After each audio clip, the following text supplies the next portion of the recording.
In today's video, I'm going to teach you how to embed your form into Weebly. First, we'll go to the free website builder over at Weebly, where you can start your journey to building a powerful online presence. If you don't have an account yet, take a moment to sign up for one. But if you're already a member, simply click on the login page. You can do this using the email address and password associated with your account, so go ahead and fill in those details. Once you've entered your information, it's as easy as hitting login to gain access to your Weebly dashboard.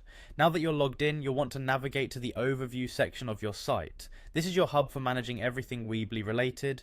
Once you're there, locate and click on the Edit Site button. This will take you to the site editor, where the magic really happens. Within the editor, you'll see a Build tab. Click on that to open up various elements that you can use to enhance your site. Look around until you find the option to show all elements. It's a handy way to see everything available to you in the Weebly editor.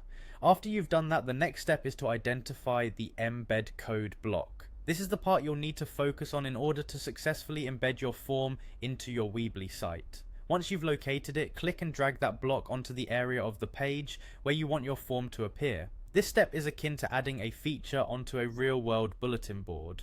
When you drop the embed code block into place, you'll see an option to click to set custom HTML. Give that a click, as this will allow you to input the specific code for your form.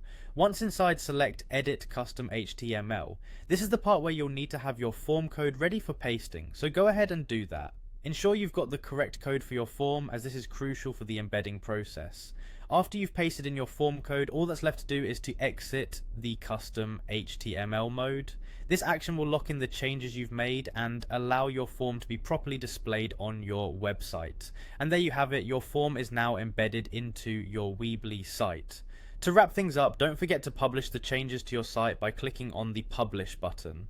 It's easy to get excited over your new creation,